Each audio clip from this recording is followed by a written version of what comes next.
long time ago, in a little town called Sleepy Hollow, there was a school teacher named Ichabod Crane.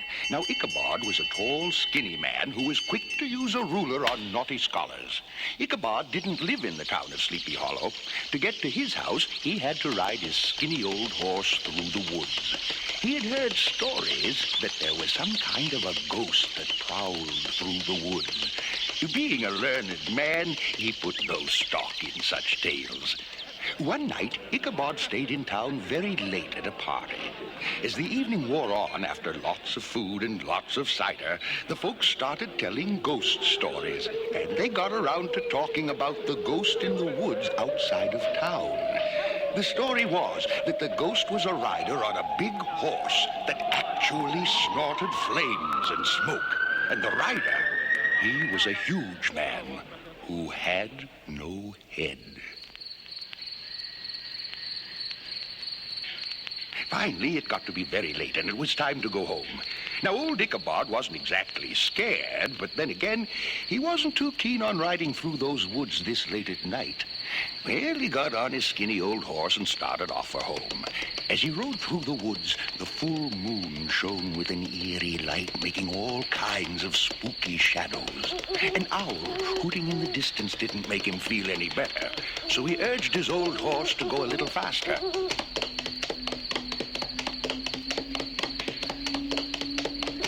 What was that? Was it a dog? Maybe a wolf? Suddenly, he caught a glimpse of a strange orange light, and it was coming straight toward him.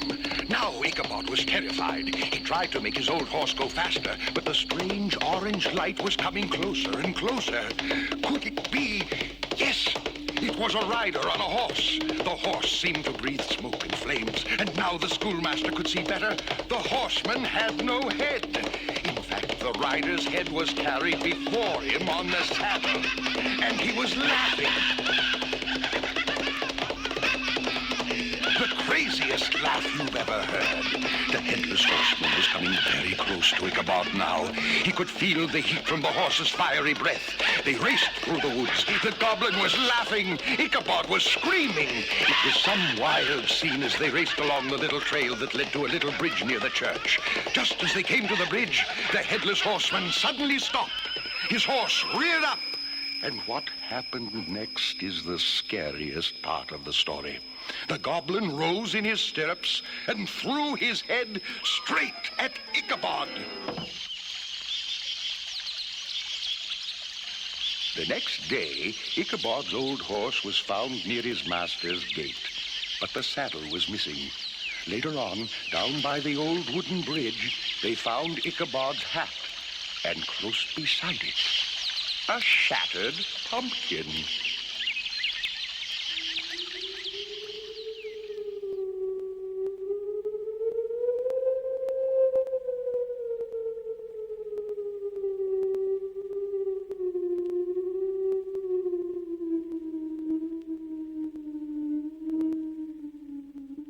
True, I'm nervous, but why do you think I'm mad? My senses are very sharp, and above all, my hearing is extremely acute. Does that make me mad? Listen how calmly I can tell you the whole story. I loved the old man.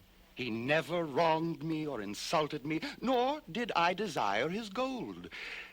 I think it was his eye. It resembled a vulture, pale blue, covered with a film. It made my blood run cold, so I made up my mind to take his life. Every night, about midnight, I turned the latch of his door and opened it, oh, so gently. When I had an opening large enough, I put in a lantern, all closed, so that no light shone out. Then I put in my head. Oh, you would have laughed to see how cunningly I did it. Very, very slowly, so that I could see him as he lay on his bed. Would a madman have been as wise as this? Then I opened the lantern so that a single ray fell upon the vulture eye. But it was always closed. One night, as I opened the lantern, my thumb slipped on the fastening. The old man sprang up, crying out, "Who's there?" For an hour, I didn't move a muscle. But I didn't hear him lie down. He was sitting up, listening in mortal terror. I opened the lantern so that a single dim ray fell upon the vulture eye. It was wide open. I grew furious as I gazed upon it, all a dull blue with a hideous veil over it. So, you see, what you mistake for madness is just over-acuteness of the senses. And now there came to my ears a low, dull sound, such as a watch makes when wrapped in cotton. I knew that sound, too. It was the beating of the old man's heart. The beating grew louder and louder. The sound might be heard by a neighbor. With a loud yell, I leaped into the room. He shrieked once. Only once, as I dragged him to the floor and threw the heavy bed over him. For many minutes, the heart beat on, but at length it ceased. The old man was stone dead. Now I took wise precautions to conceal the body. First, I dismembered the corpse, then took 3 planks from the flooring and deposited the remains. I replaced the boards so cleverly that no human eye could detect anything wrong. It was still dark when there came a knocking on the door. I opened it, and 3 policemen entered. The shriek had been heard by a neighbor who called them to investigate. I smiled and bade them welcome and invited them to search. As the room had been restored to perfect order, I had nothing to fear. In my confidence, I brought chairs and asked them to rest, placing my own seat on the very spot beneath which reposed the victim. For a while, I was perfectly at ease, answering questions cheerily. Before long, though, I felt myself getting pale and wished they would leave. My head ached, and a ringing began in my ears, but still they sat and chatted. As the ringing in my ears grew louder, I talked in a louder voice. Now, a new noise came to my ears, the low, dull sound that a watch makes when wrapped in cotton. I gasped for breath and talked more quickly. The noise increased. I rose and argued about trifles, making wild gestures, but the noise grew even louder.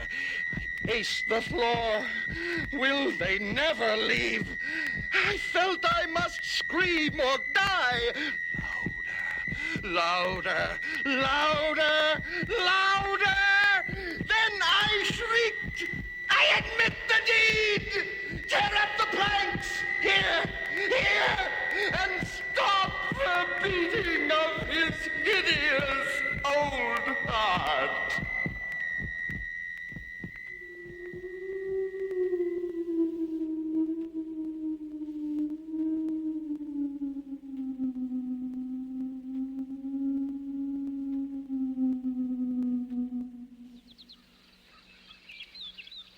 During a stroll through the countryside, I found myself on the road above a tunnel through which the railroad tracks pass.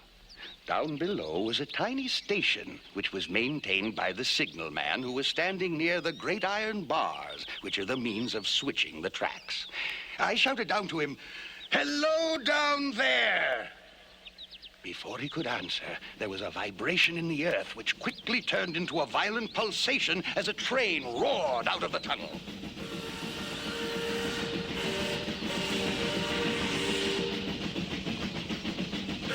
As the train disappeared down the tracks, he folded his signal flag and beckoned me to come down.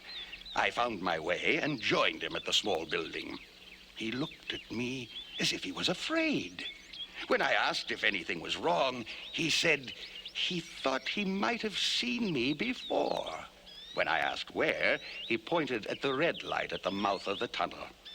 I was quite puzzled as I followed him into the little house. Inside, there was a fire, a desk, and a telegraphic instrument, and that was all. I asked what he meant when he pointed to the red light. Instead of answering, he asked a most strange question. What made me call out, "Hello down there"? Why, those exact words. When I asked why those exact words were important, he said he would tell me on our next visit. But please, he said, don't call out. The following night, I returned to the signal station and joined him inside. He told me that he had mistaken me for someone else.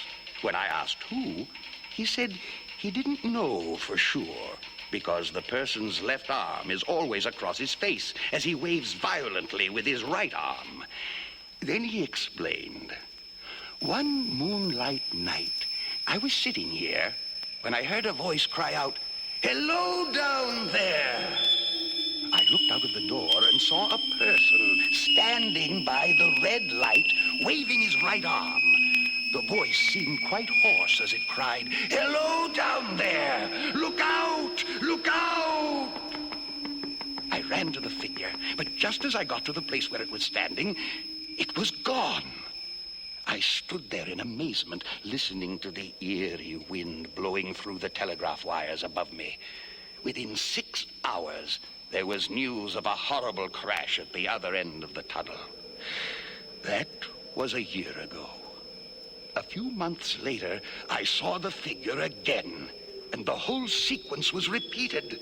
Within a few hours, a train came out of the tunnel and stopped at my station. I could hear the terrible cries as the conductor told me that a passenger had just suffered a violent death on board. The figure appeared again last week, but there has been no accident. I fear that this time it will be me. I tried to talk him out of his fear, but was unable to calm him, so I left. I came back the next day to find a train stopped at the little house. I walked up to a group of men and asked what was wrong. The engineer told me that the signalman was killed this morning, cut down by the engine. He had changed the light, but somehow did not jump clear of the oncoming train. The engineer said, "I saw him and blew the whistle. When he didn't react, I waved violently with my right arm as I covered my eyes with my left so that I would not see the disaster about to take place." I had to ask, "What did you actually cry out?" Then he told me his exact words were, "Hello down there! Look out! Look out!"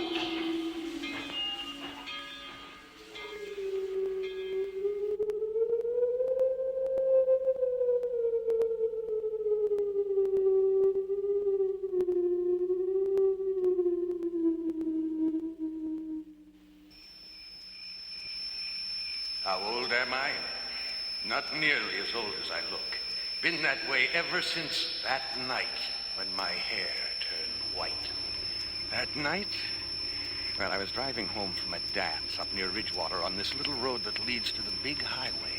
It's pretty dark and winding for at least 10 miles, bumpy and curving through a forest so thick that the branches keep scraping on the sides of the car like they were trying to keep you from getting away.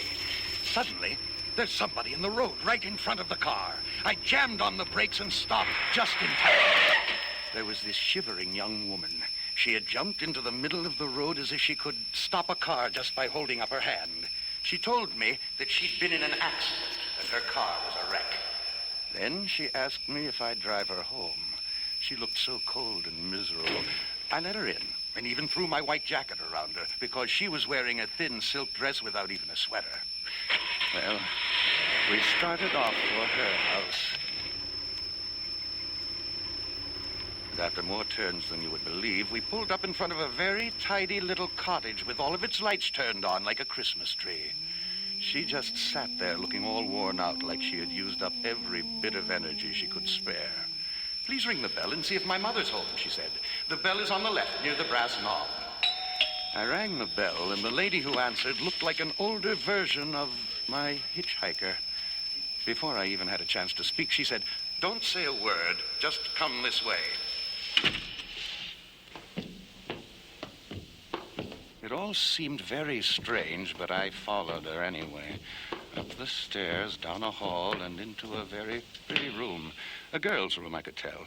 And on the table by the bed, there was a picture of a young girl. It was my hitchhiker. But all around the picture, there was a black border. Then the woman beckoned me to follow her back downstairs.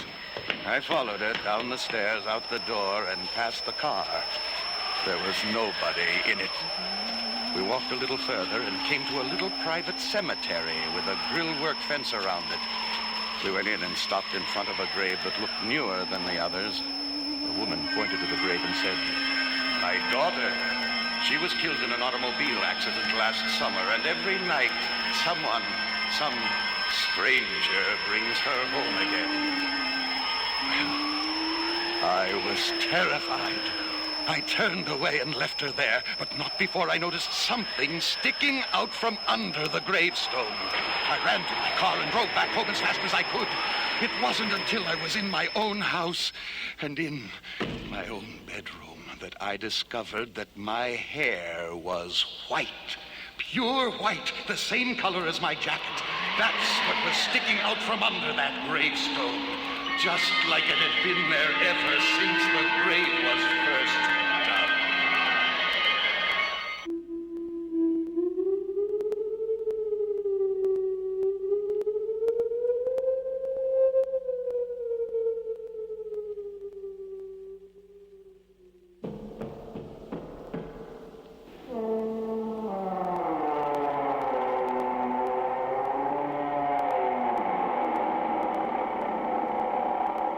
Welcome to Transylvania. I hope you don't find my castle too dark. You see, the light hurts my eyes.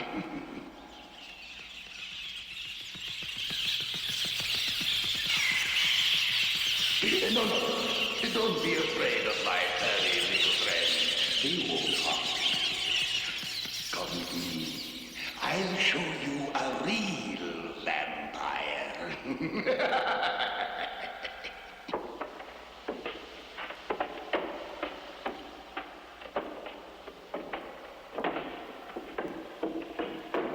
Here, inside this coffin, is the terrifying monster of which you have heard.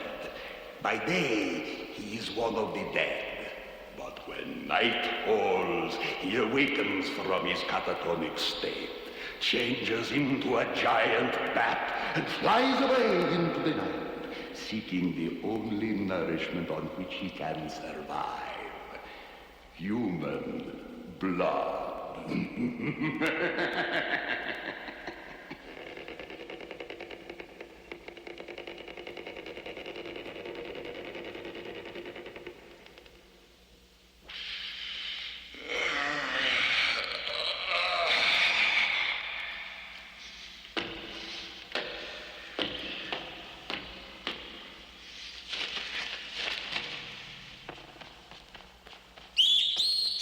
Good hunting, my friend. But make sure you are back in your nest before daylight. And don't take any wooden stakes.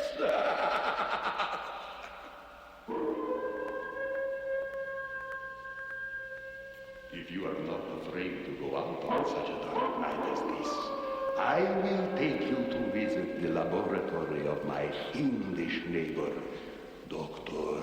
Frankenstein. You will find his experiments most interesting. Come, let us go.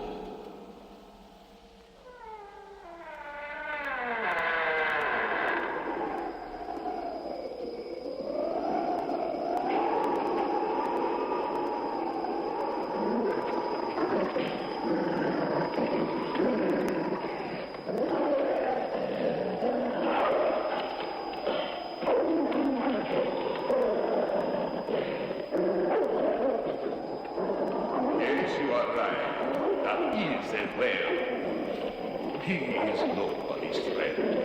But you have nothing to fear. The moon is not yet full.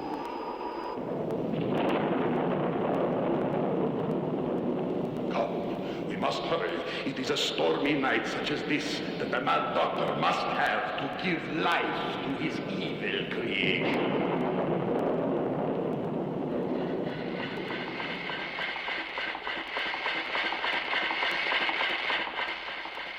See the giant body chained to the table? Dr. Frankenstein is about to raise the table to the open skylight to receive a tremendous electrical charge from a bolt of lightning. This will bring the monster to life. What closely?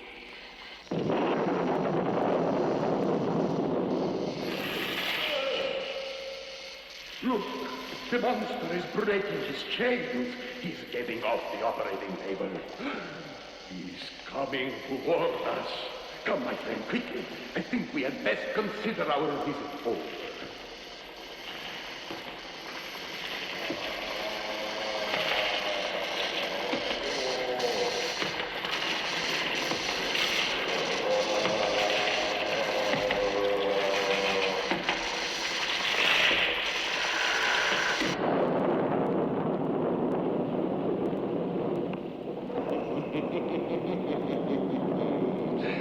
That was a little too close.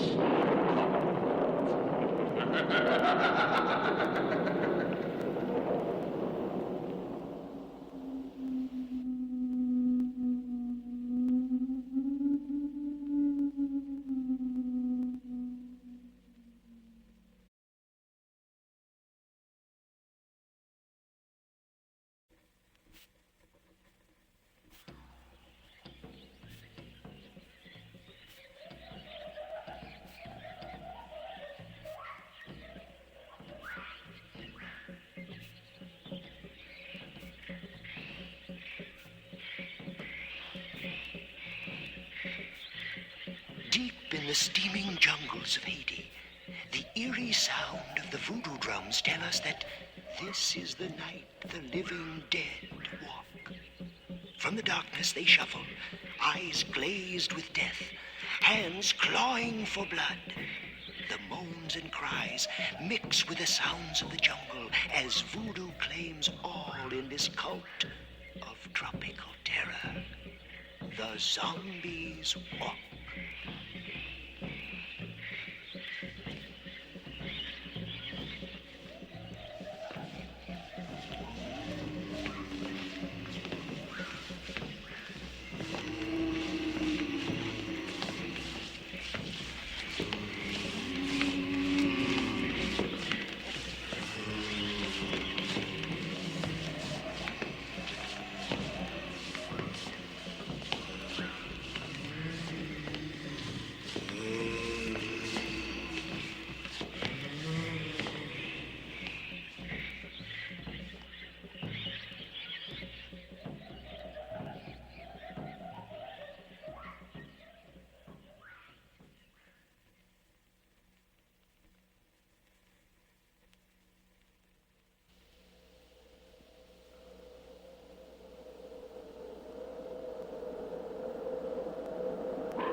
To lovers, the moon is a thing of beauty.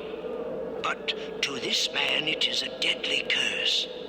When the moon is full, this miserable wretch turns into a hairy, snarling half-man, half-beast. He prowls the night, his fangs thirsty for human blood. He is a werewolf.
In his thirst for knowledge, Dr. Jekyll experimented with his own body by swallowing a diabolical chemical mixture. His hair grew wildly, his features distorted as his mind was claimed by his evil alter ego, and he stalked into the fog-bound streets of London with murder in his heart. He was now the heinous Mr. Hyde.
The mad doctor toils in his fiendish laboratory.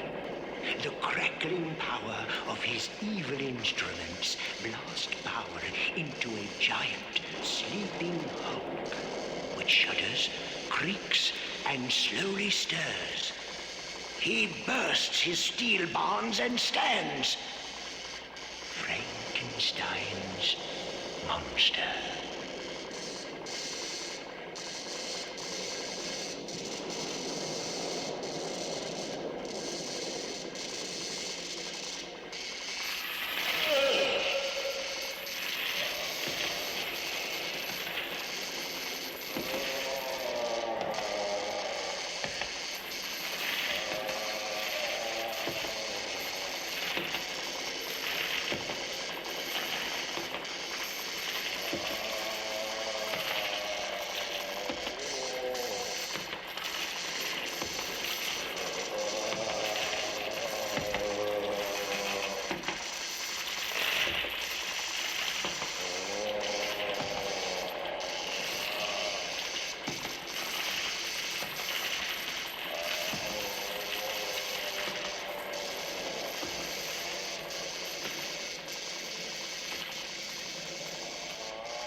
In Transylvania, there is a legend that has become a symbol of terror throughout the world. In the dead of night, an evil transformation takes place within the castle of Count Dracula. After he rises from his coffin, he turns into a giant bat and flies through the night, seeking blood from the throats of his victims. A vampire of death.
A mighty Egyptian pharaoh died in 400 BC and was entombed in a pyramid.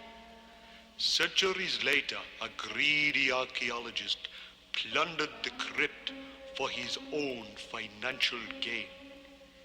He accidentally roused the ancient ruler from his comatose state. Now the mummy drags his bandaged and tormented body through the night, seeking his revenge.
The opera has always given beauty and joy to the world.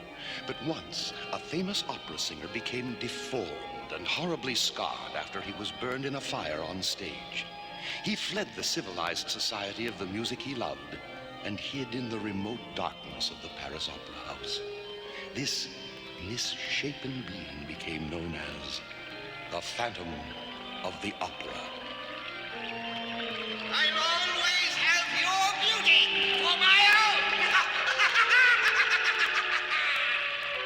I'll always have your beauty for my own.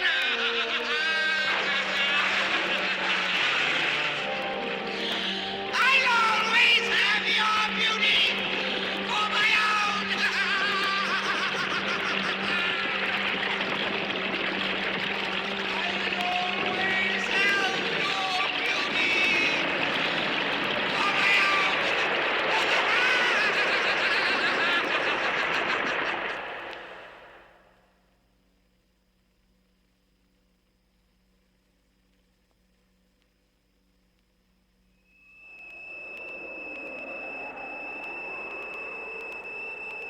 The graveyard at night has driven many a poor soul to utter madness.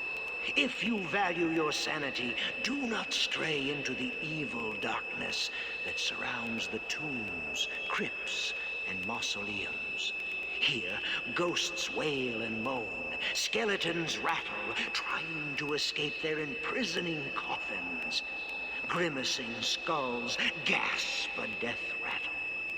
You have entered the nightmare of lost souls.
I was working in the lab late one night when my eyes beheld an eerie sight. For my monster from the slab began to rise, and suddenly, to my surprise, He did the mash, he did the monster the mash. monster mash. It was a graveyard He did smash. the mash, It caught on in a flash. he did the mash. He did the monster mash. From my laboratory in the castle east to the master bedroom where the vampires feast. The ghouls all came from their humble abode to get a jolt from my electrode. They did the mash, They did the monster the mash. monster mash. It was a graveyard They did the smash. mash, It caught on in a flash. they did the mash. They did the monster mash. The zombies were having fun. In a shoot The one, party had just begun. in a shoot The one, guests included in a Wolfman, shoot one. Dracula, and his son. The scene was rocking, all were digging the sounds. Igor on chains, backed by his baying hounds. The puffin bangers were about to arrive. With their vocal group, the Crypt Kicker They played Five. the mash, They played the monster the mash. monster mash. It was a graveyard They played the smash. mash, It caught on in a they flash. played the mash. They played the monster mash. Out from his coffin Drax's voice did ring. Seems he was troubled by just one thing. Opened the lid and shook his fist and said, "Whatever happened to my Transylvanian It's twist? now the mash, It's now the monster the mash. monster mash. And it's a graveyard It's now smash. the mash, It's caught on in a flash. it's now the mash. It's now the monster mash. Now everything's cool. Drax a part of the band, and my monster mash is the hit of the land. For you, the living, this mash was meant too. When you get to my door, tell them Boris sent And you you. can mash, And you can monster the mash monster mash. and do my graveyard Then you can smash. mash, You catch on in a flash. Then you can mash. Then you can monster mash.